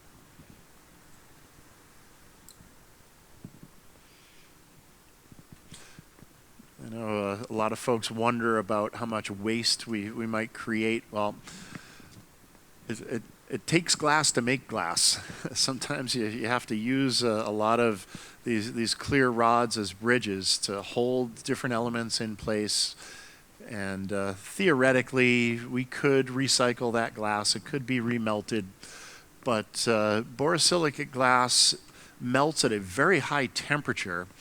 And it's also really corrosive to furnaces. When you get this glass to a temperature where it's volatilizing, it starts to really chew through the linings of the ovens we use to melt glass. So if you're not melting enough quantity of glass, it really can be inefficient to try to recycle it. So a lot of these little bits, unfortunately, they won't get recycled. But they are necessary to be able to put together a composition like this. Like if you look at my actual waste from like 3 days in my cup, I'm still Yeah. using all these little tiny little, I'll use it Nice. so they're tiny little nodes. Yeah, Phil's just pointing out he's not wasting much. He's been putting all of his waste from the whole week in this little cup here, and the cup is maybe a third full. So there's not too much waste. He's pretty good at working these all the way down. Yep. All right, so time for the next big move here. Lacey's picking out a good branch to add. Phil's got those Kevlar gloves on. Here we go.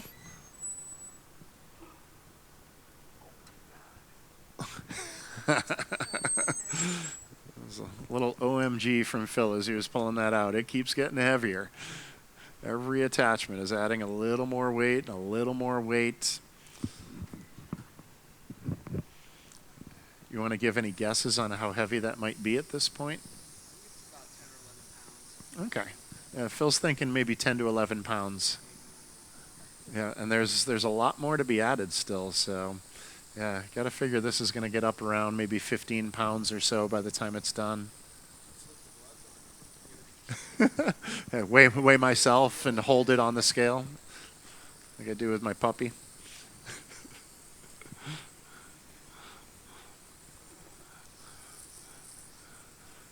All right, I've identified the spot where this next structure is going to go, or this next branch cluster. And take a close look at the color of the leaves. Still a little bit of an orange tinge. You'll notice the leaves on the branch that Lacey's about to apply to the sculpture, they're more orange than the rest of the leaves on there because they've been splashing through the flame. And these guys are watching closely. Those leaves are a really good indicator as things are cooling down.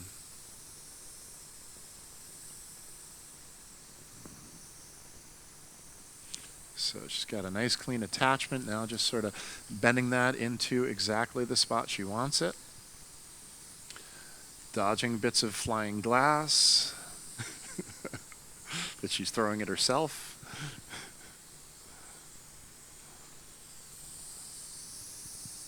And really trying to fill in this leaf and branch canopy here. So she's being very thoughtful in exactly where the branches are attaching and then sort of bringing them in together with one another to get the right density of leaf coverage in here. Really don't want much sort of dead space in amongst all these branches. So once again, she's attached the branches together. That attachment still needs some refinement, but right at this very moment, she's attaching a couple different leaves to one another, so that will hold the larger branch in place, and then she can go back to that initial attachment and clean it up. So it'll be nice and structurally sound, and aesthetically be nice and clean.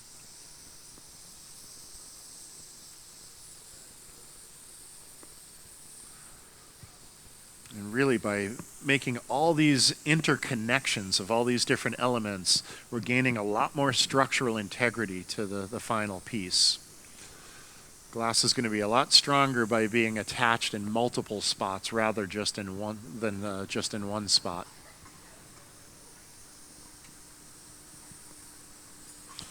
So another important tip for those of you who might be new to bigger compositional work to think about as you're growing your work. Getting things interconnected in multiple spots really adds more integrity, more structural integrity, assuming those attachments are good and clean.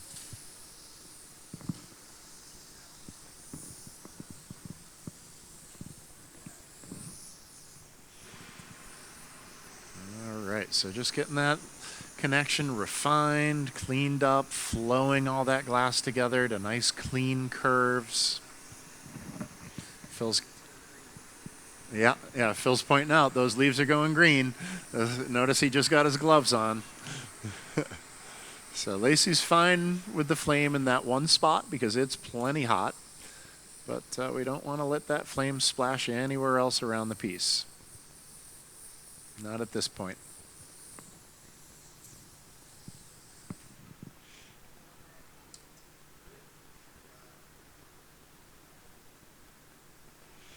So identifying a spot for adding the next branch cluster, thinking about what else really needs to fill in to fill out that canopy of leaves and branches up top there. Boy, it is really coming together. And ultimately, they're going to make a spiral staircase that will go from those base roots up to the decking. So they've also made sure to keep an area clear where they're going to add that spiral staircase.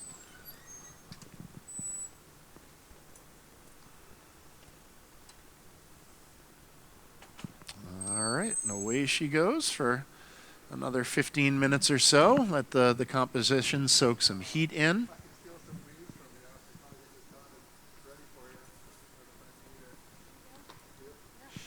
And it's been a constant process. I mentioned Lacey, when she arrived here, had this big Ziploc bag filled with glass leaves ready to go. But to attach them onto the branches, we do want them attached to rods of clear glass as little handles, what we tend to call punties.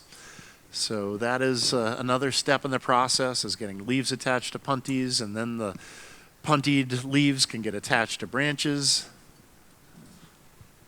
Lots of layers to what's going on here.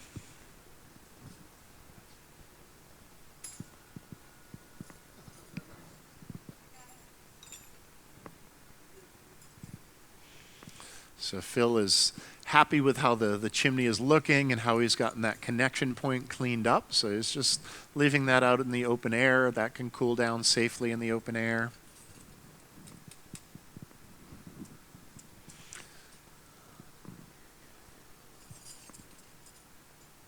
Ooh, the door.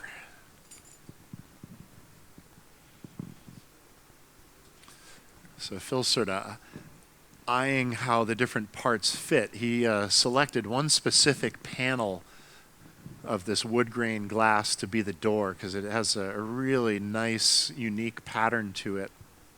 So he's sort of eyeing exactly where it's going to be connected, where he needs to add little bits of connector material, making sure it's sized just right.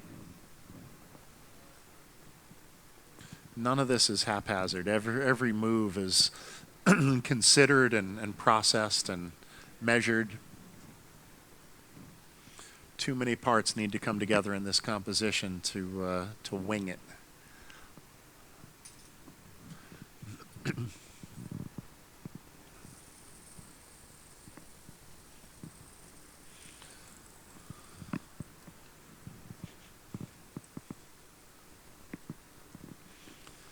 Really been fun to watch this all come together here.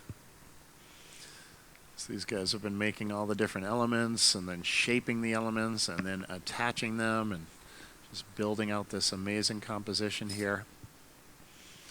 We have definitely never seen a piece like this created here at the Corning Museum of Glass.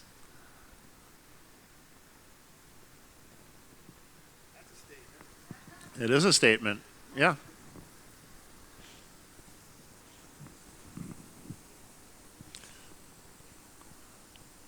Another little sneaky move here.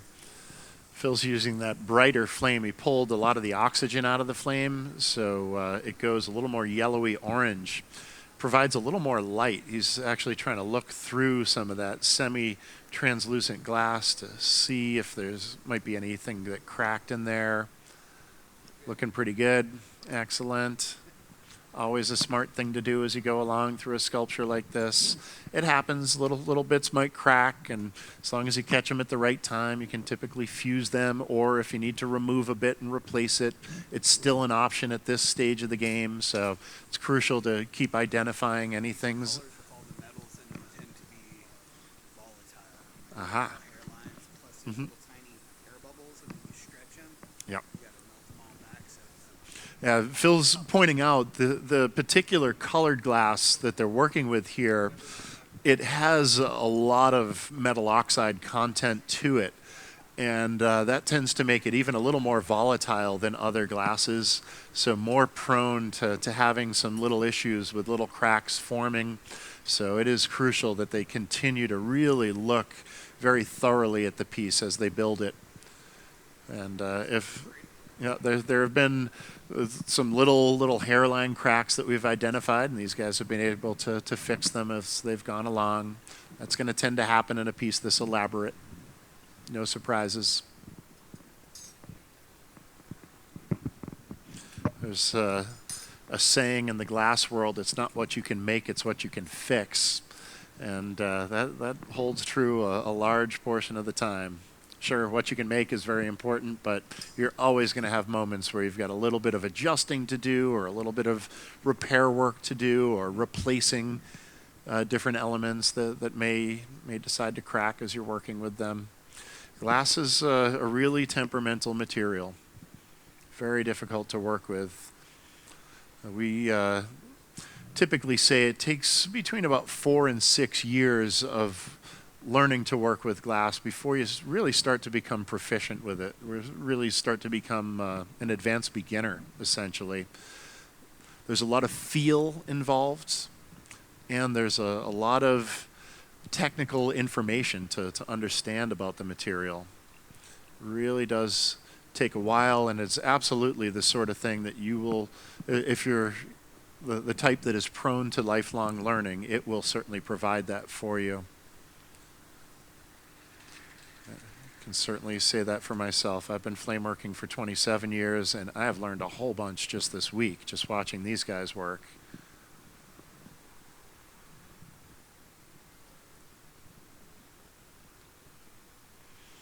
Talk about that 4 to 6 year range. That's not just, I took a weekend class 4 years ago, so now I'm an advanced beginner because I did that 4 years ago. It's 4 years of working 40 plus hours a week and really working with the material, building a relationship with the material. Personally, I tend to think of glass almost as a living organism, and you really sort of build a relationship with it. You learn how it moves, you learn what it wants and what it needs and how you can provide that for it. And there are times that it talks to you. There are times that it yells at you. Times it seems to laugh and mock you. And then there are the times that you come to a really beautiful agreement with it and things work out great. Ideally, as you gain experience, those moments become more and more common. Yes? I don't know if you want to talk about it or not, but people are asking about how much gas and like the carbon footprint of a piece like this. Aha. People are asking online about how much gas we use and the carbon footprint of flameworking. Well, let's see. Probably the easiest way to measure this, if I'm working at my home studio, I have an oxygen cylinder of compressed oxygen that is a 300 cubic foot cylinder. And if I'm really cranking along, running big flames the whole time, a 300 cubic foot cylinder will last about 6 hours. As far as the propane usage, If I have a 20-pound propane cylinder, which is sort of the standard size you use with your home barbecue grill, one of those will tend to last maybe about 20 hours of really aggressive work. So that gives you a little idea. And then you can do the rest of the math. This piece is going to take these guys about 200 hours to put the whole thing together. So yeah, I'll let our audience do the rest of the math on that. But yeah, flameworking tends to be one of the most inexpensive ways to work with molten glass, as far as the expense of the equipment, and also the fact that we can shut the equipment off when we finish working. As we compare this to furnace-style glass blowing, if you have a furnace of molten glass, that furnace stays on 24/7, whether you're working with it or not. And a lot of people, as they build a glass blowing studio, they think, oh, this equipment's pretty expensive. And then they turn it on and they realize the real expense is keeping the studio running. The equipment's pretty expensive, but then to keep it running is very expensive, very resource intensive. So flameworking really does tend to be one of the most efficient ways to work with molten glass. Have an oxygen generation system. Mhm. Uses less power than a space heater does. Wow. Yeah. Phil just mentioning for oxygen, for his setup at home, he has an oxygen generating system. So many folks may have seen oxygen concentrators that are used in the medical industry that will draw oxygen from the air around them. If you link a few of those together, you can actually run a torch off of them. And he was mentioning that his setup actually uses less power than a space heater. So he's able to make quite a bit of glass and really keep his expenses and even his electrical usage down quite a bit. Yeah, there are ways to be more and more efficient with this stuff, but yeah, ultimately, working with glass, you do have to achieve certain temperatures, and that takes energy. So hopefully we continue to progress in how we generate that energy, but we're constantly looking at how to improve things.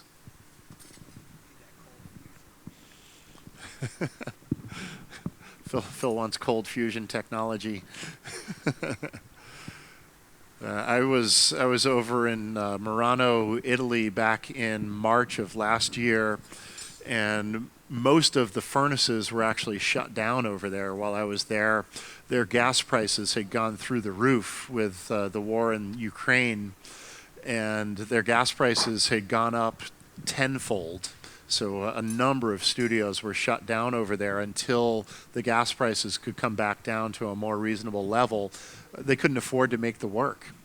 And thankfully, those prices have settled back down a bit. So to my understanding, most folks are fired back up over there. But yeah, it's certainly a concern. It is something that a lot of folks in the glass industry continue to explore, looking at ways to run studios in more green ways.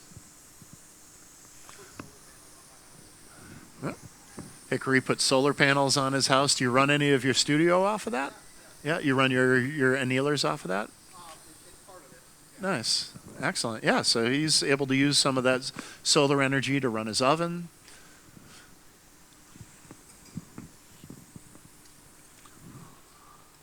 Yeah, and yeah, good point, Olivia. And that's in Vermont. You see the sun like 3 days a year, so that's pretty good. Which is about how often we see it around here in Corning too. No, you get a little more sun than that, I know.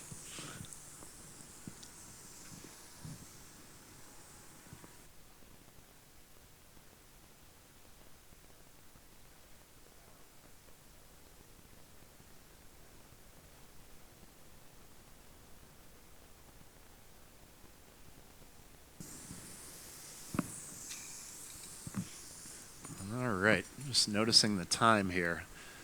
3:54.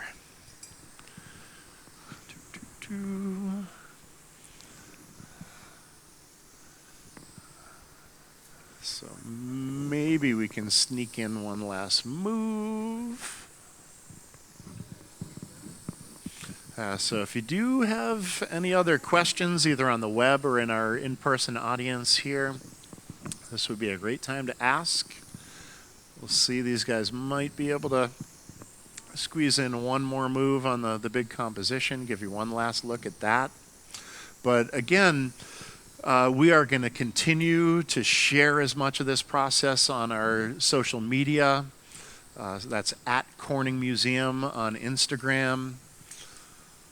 I've been sharing a whole bunch on my personal Instagram as well, at Eric's Glass, all one word, Eric with a C. And also this live streamed video, give us about a week and this will be up on YouTube for perpetuity. And we will also have images of the finished piece on the video. So you're not going to see the finished piece just yet, but you will have an opportunity online.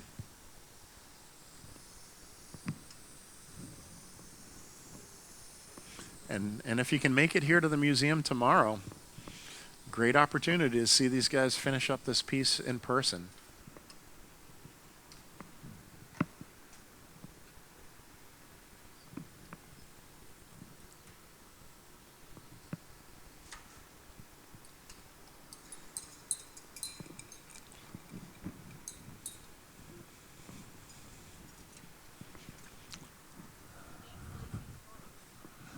Question from the web. Who makes the torch that Lacey is working on? That would be Glass Torch Technologies. And they are actually about 30 minutes away from here, just over the line in Pennsylvania. And actually, all three of these guys are working on GTTs, which are some of the hottest torches in the industry. Yeah, a little shout out to Willie and Wally. There you go, guys. Yeah, they're very close by. Sometimes they pop up and say hello. Willie was just in town a couple weeks ago when Eugene Goins was here teaching. I don't know if you want to say anything about differences between annealing glass blown work and flame work. So some questions about annealing, which is the slow, even cooling of glass. Borosilicate glass anneals at a higher temperature and for a shorter period of time than soda lime glass. Soda lime glass is what we use for our furnaces, for our glass blowing demonstrations. Because it expands and contracts a lot more than the borosilicate glass these guys are using here, it requires much longer annealing times. And also that work tends to be quite a bit thicker. And annealing times are based around the composition of the glass and then the thickness at the thickest point.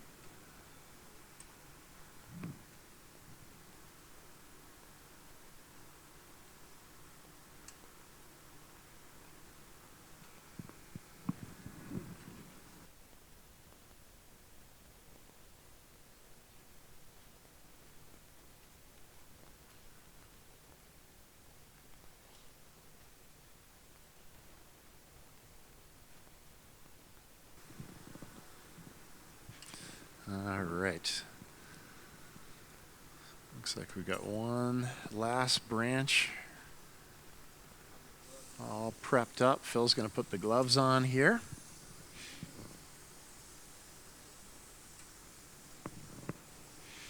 I'll give you one last good look at the composition as they add one more element to it.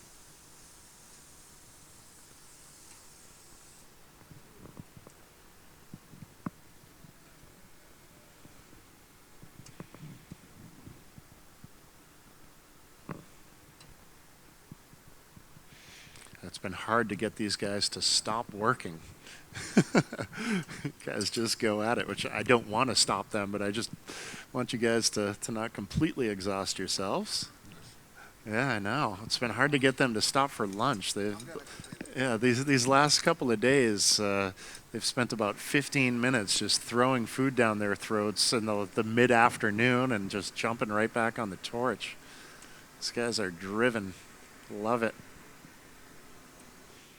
Alrighty, so Lacey's got that next cluster ready to go. We'll get the composition out of the oven.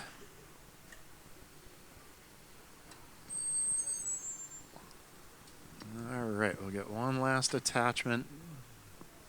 And again, you notice the sort of the orangey cast to the leaves right now.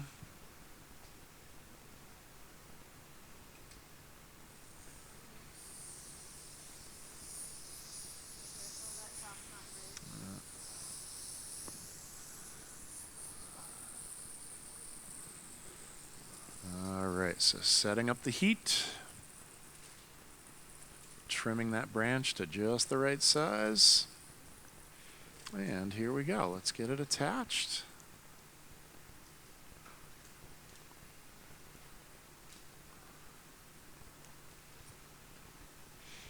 Lacey's being very careful that it doesn't get any taller than that one tallest branch there. If she does, we're going to run out of room. We're about a half inch from the top of the kiln.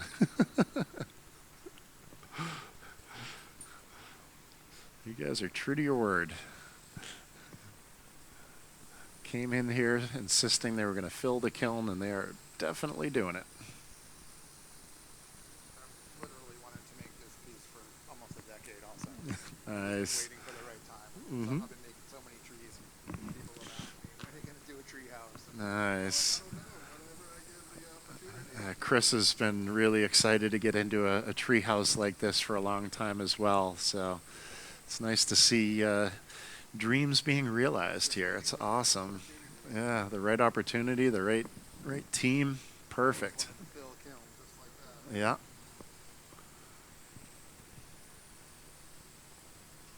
Yeah, it is quite an experience to work on a piece of this level and complexity and scale and quality. Yeah, It takes a good team of people.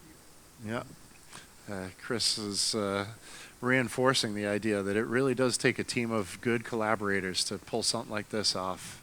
To do it solo is pretty outrageous. I mean, just lifting the kiln door. Yep. You can see how much teamwork is going on here, and it's necessary.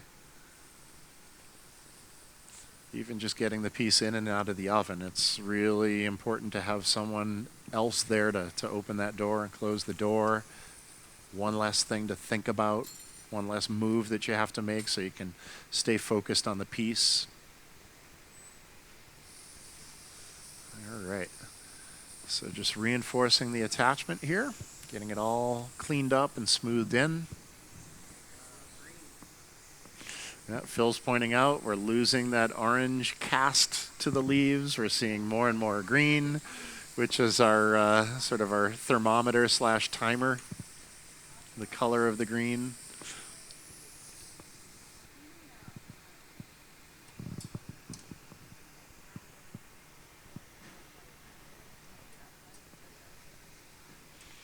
So sort of envisioning what the next moves are going to look like, where that ladder, the spiral staircase is going to go. And we'll get this back into the oven, let the piece continue to soak with heat. These guys are going to continue plugging away on it as it smoothly goes into the oven. We'll tuck that away. And we thank you all for joining us here in the amphitheater. How about a nice round of applause for our artists? Chris Hickory Vickers, Lacey Laceface Walton, and Phil Siegel. And thank you all for tuning in on the web, and we hope to see you here in Corning soon. Thank you very much, everybody. Have a good afternoon.